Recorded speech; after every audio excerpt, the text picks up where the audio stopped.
citizens or attorneys to notify them that there's a possible issue with the case? This press conference is alerting entire community, but the prosecutor's office has been notified and will be following up as we get information on the case-by-case basis. They will determine whether or not there was any information that should have been provided to the defense that was not. Chief, as we stand here today, you can't rule out the possibility that the lack of reporting could have an impact on criminal convictions. I wish I could, but I can't. Chief, so you know particular cases in which this DNA was involved, correct?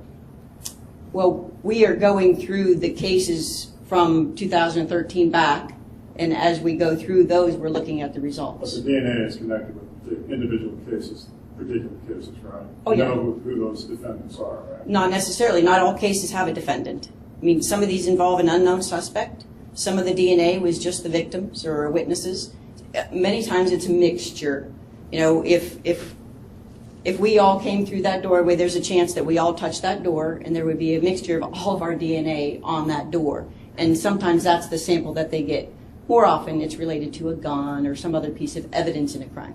Chief, do you know if any of the cases are connected with suspects in homicides? We don't know that any of the results that fit this criteria are related to that, but I'm sure that of the 3,000 cases that have been run in the last 4 years, there have been homicide cases. Are you worried about litigation if there is any conviction that is overturned because of this? Well, certainly. I think that we have to be aware that lawsuits are a possibility. But it's much better to at least tell you that we're doing the right thing. You know, we can't change what has already happened, but we can certainly do the right thing now. How is it that you just found out last week? As the crime lab worked through their external audit reporting, once they had the finding that the statistics needed to be reported more often, they started going through the process of responding to the audit, which is required. They prepare their response. That got done in like a month later or so, and then they have to wait on the response from FBI because this was an external audit related to the CODIS system, and the FBI just actually responded last week, or March 6th, I believe.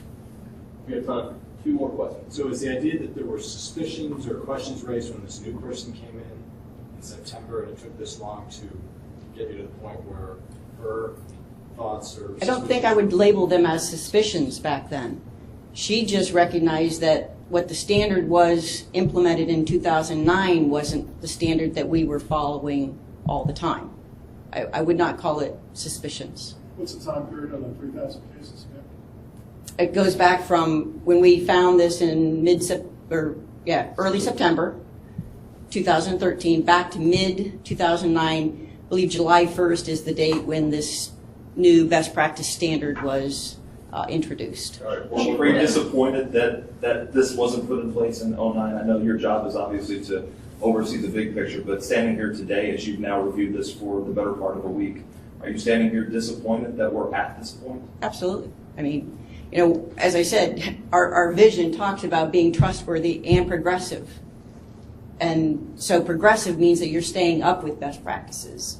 And the only thing about this is sometimes best practices aren't one of those things that has a bright light, start doing it now kind of a thing. A law is very easy. When the law said that you will interview your suspects with video and audio recording, we had a bright line to start then. Best practices are best practices. They're not a requirement of the law. And so certainly had we started doing this back then, I don't think we'd be standing here today. Is that what your last Hold on, wait.